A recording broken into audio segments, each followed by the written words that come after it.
Hi there. Okay, before we get started and dive into Substance Painter, I want to just go through the latest version with you. I don't want you to freak out when you see the layout that I have in my lectures is different to what you have if you've just downloaded it. And you'll see it up here.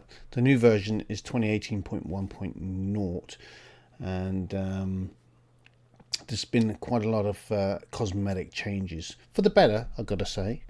I just want to go through it so when you get to certain elements in this section, you understand what's going on and you can adjust it accordingly. So this is the old layout. This is what I teach. You'll see it, and I might just adjust this from time to time as we go through, but fundamentally both packages are the same. They have the same features. I'm not going to be doing stuff that you can't do in 2018. It's all the same. It's just a matter of finding and looking for the elements that I'm doing. So what I'm going to do now is go through it with you, the changes, and hopefully that will help you as you go forward. But like I said, it shouldn't be a problem. You know, if it is a problem, if you can't find something, just let me know and I'll help you out as quickly as I can. Okay, so the major thing they did is cosmetic, and you can see. Let me just move this back out of the way. You can see it's a much cleaner, much nicer look to it. And you know, already I prefer it. It doesn't feel so cluttered. If you look at this screen now and then compare it to this, you know, that's clutter central really. And so, you know, now we've got this and it looks a lot better. It's cool. So what are the differences? Well, the first thing you notice, the toolbar along the top has moved to down the left hand side here. Now all the buttons are still the same, they're all there, but they've redone the icons.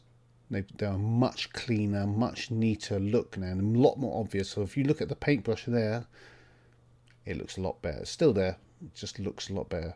The eraser kind of gets a bit lost over here in the old version. Now it's really neat, iconic, and it's really obvious and easy to see. And that goes with all of them. They're all nice and neat now. Which obviously the Photoshop button is still the same. You can see they've tagged them on the bottom here. You know, they've just moved stuff around. The collection on the end here, icons that you can see on the old one, has moved over here to the top right. They have this additional drop down. Let me just move this out of the way. They have this additional drop down menu. And I'll show you what that is in a moment when I bring in the barrel, and we'll have a look at a couple of new features. Okay, so the other big change they did was obviously all this stuff was dockable before. You could take it out, but now it's a lot more manageable and it's a lot neater, a lot more tidy.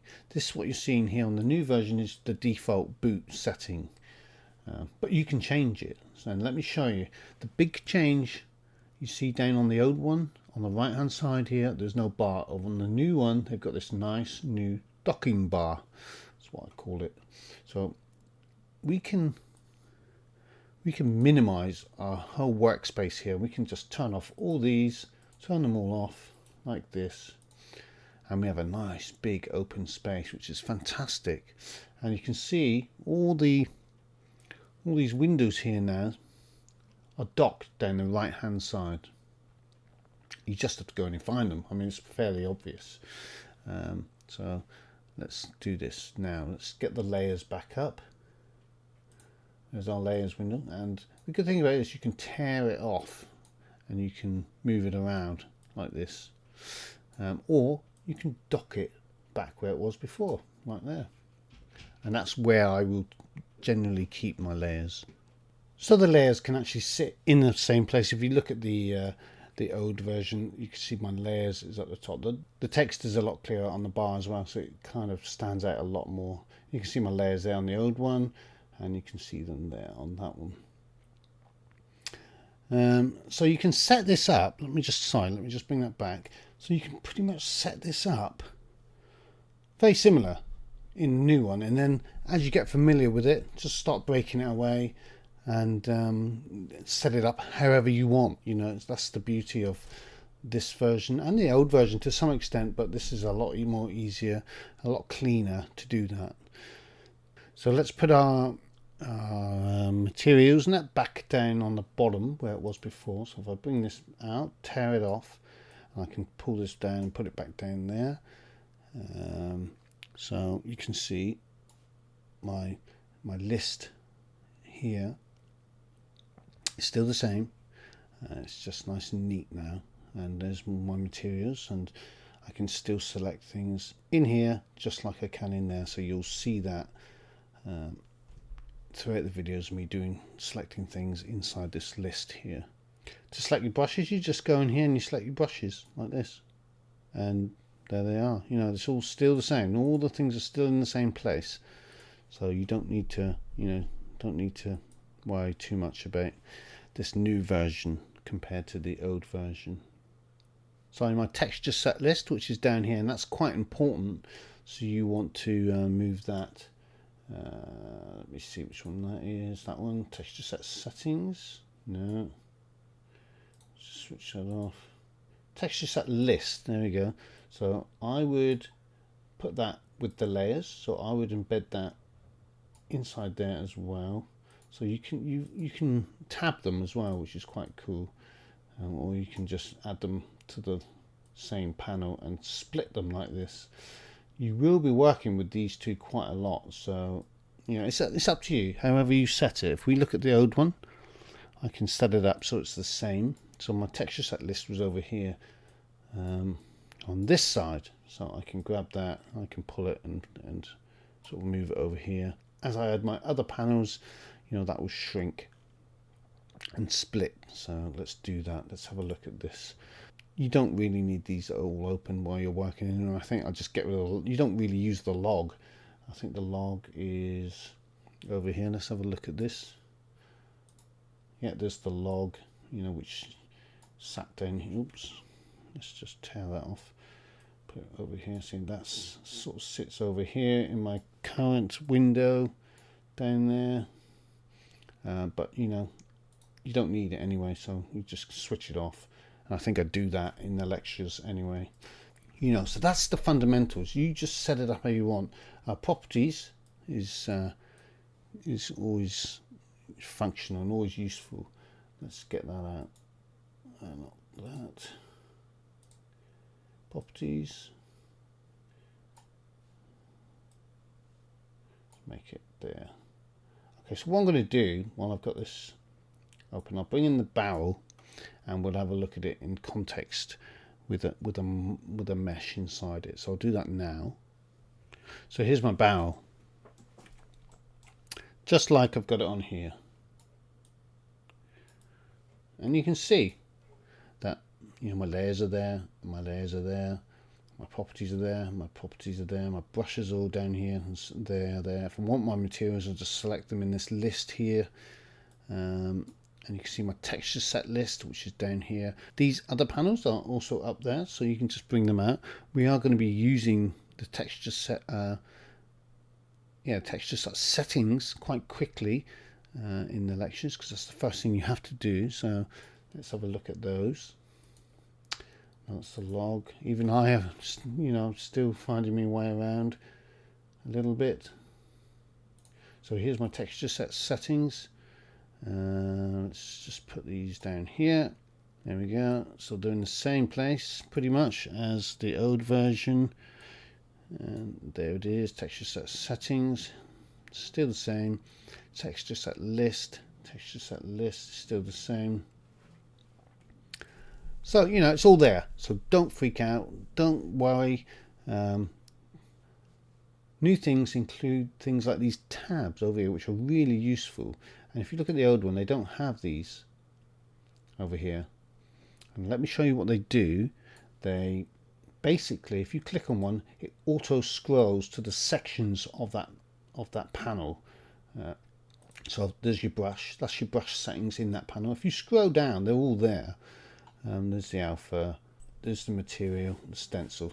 So if you click on these instead of scrolling, so there's your brush, which is the top one. There's your alphas. Next is your stencil. Next is your material. So it's just a quick way of scrolling through your panel there, which is really useful. this material section, let me just bake this down. You don't know what that means yet, but you will do shortly. I'll just go away and do that and then come back. You can see now I've baked my maps, and I will go through all of this in detail, so don't worry what that means. And you can see them all here. So what this drop down does, it lets you view your maps. Let me just say if I've painted this on my layer up here, we can change the color. If I go click on my material, I can come down and choose a different color. Actually, let's do red. There we go. That's better, so I can see what's going on. In fact, let's drop a material on there. That'll be a lot better. Let's delete that layer. I'll show you very quickly. Let's put concrete on here. Bing. There you go. Concrete barrel. Fantastic. So now I can use this here to look at the various elements of my material. For example, if I just wanted to look at the color map, I can choose that base color here, and that's what the base color looks like on my model. Normal and the height map. Mesh. That's what that looks like on my model. I can come down here and I can scroll down, and because I've baked all my maps, which you'll learn about, I can look at my my curvature, for example, see where the curvature is on my model. So this is quite handy, and if you just press M, it goes back to your material on the keyboard. So don't worry about these seams, you'll learn about that. Try playing up, boom, gone. Yeah, so that's fundamentally it, really.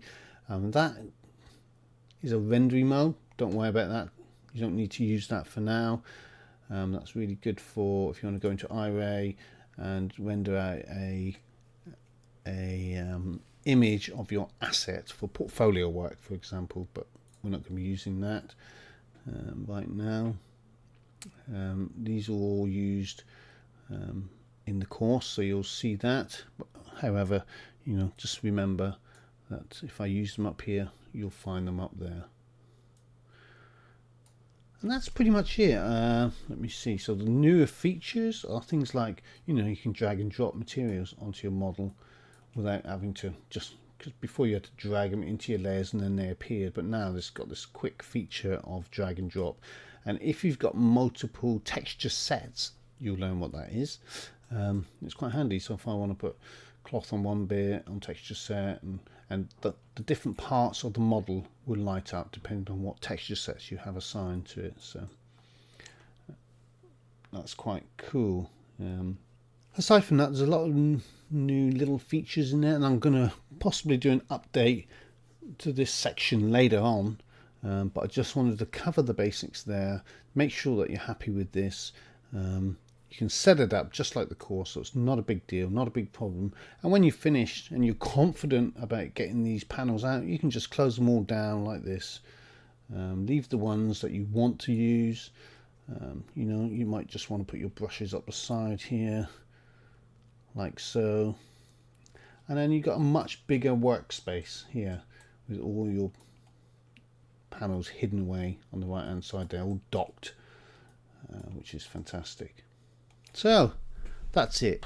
Like I say, any questions, any problems, anything you can't find, just let me know and I'll come back to you. So what we're going to do now is go into it, start learning how to use it. Hopefully you've got this version, but like I say, it's the same pretty much. So what you're going to learn, you can learn in this version quite easily, and things are in the same place. So that's cool. I will see you in the next lecture.